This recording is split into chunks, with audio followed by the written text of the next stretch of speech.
Good afternoon. Let me thank my colleague for that excellent analysis of this story, and let me also take this opportunity to remind my listeners that if there are any words or phrases I use you don't understand, you can click on transcript in YouTube, and this should give you a very accurate written form of my talk.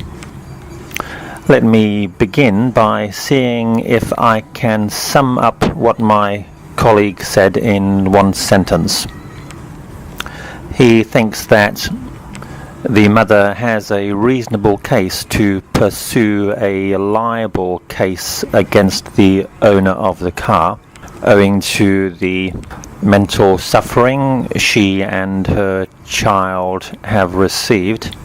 However, she could have been more open about revealing whether her son was actually guilty, and also offering compensation and an apology to the car owner. Let's talk about some of the points in more detail. My colleague mentioned that the car owner may have acted on impulse. Act on impulse means to do something suddenly because you are feeling some strong emotion. In this case, probably anger. So this may have led him to post the pictures and comments on Facebook. However, this was probably a step too far, an overreaction to the seriousness of the story. But we were not there at the first scene, so we don't know exactly what happened, and the story we hear is almost entirely from the mother.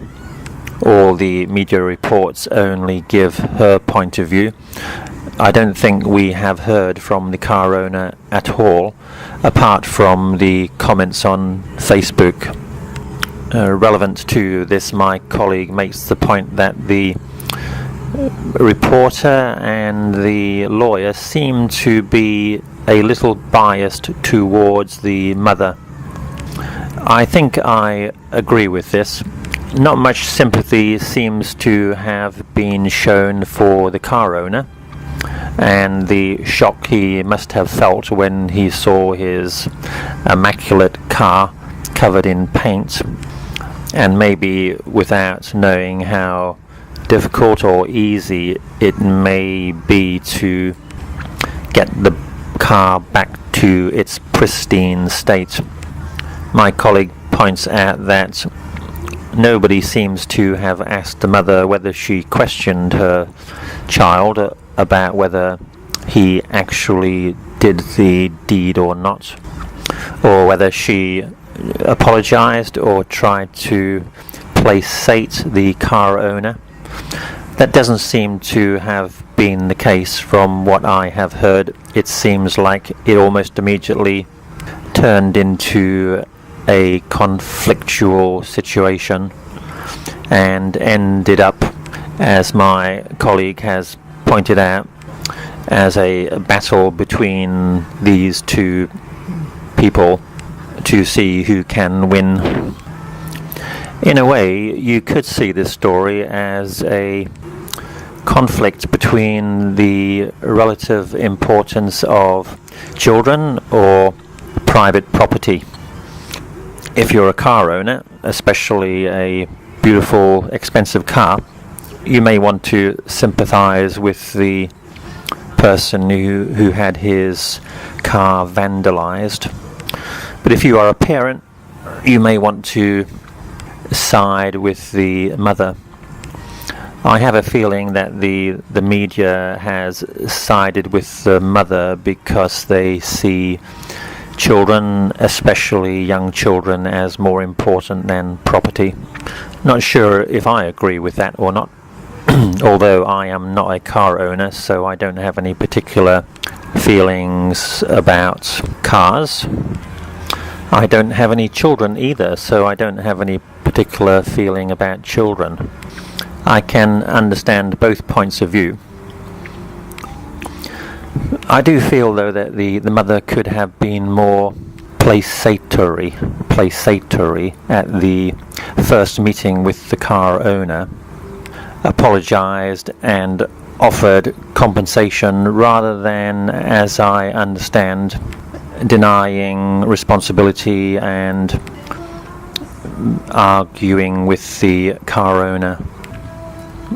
Many problems can be solved at the first stage if both parties are reasonable and prepared to admit their mistakes, but unfortunately that doesn't always happen in the real world. People don't want to accept liability because they are afraid of being punished, of having to pay a large amount of money in compensation, or feeling disgraced.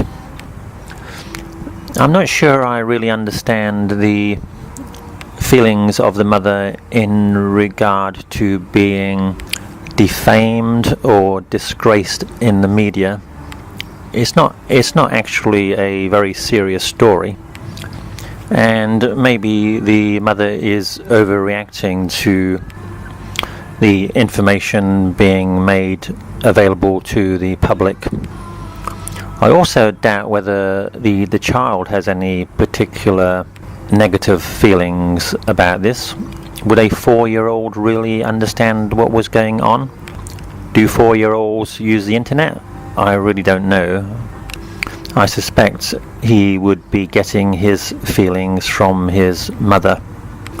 Perhaps she should just have ignored this information and gone about her life as usual.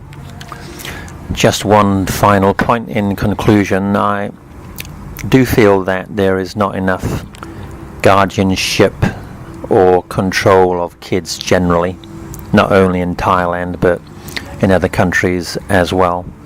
This morning, while I was out walking, I saw some kids playing with 2 or 3 of the new O-bikes. Have you seen them around? These bicycles which you can rent for short periods of time using an application from your iPhone. I have noticed them the last few days in Bangkok. They seem to be everywhere, and the kids I saw playing with them this morning were sitting on them, playing with the bells, trying to move the bikes, but of course they are locked until you get the password from your telephone. The father was close by, but he didn't seem interested in trying to stop the kids playing with the bikes. Although if it had been a bicycle owned by someone, I presume he would then have said something to his kids to stop them playing with someone else's property. But just because these bicycles are not owned by individuals but owned by a company shouldn't mean that they should be treated with any less respect. So yes, you can see examples of children not behaving as well as they should do every day. Thank you for listening, and goodbye for now.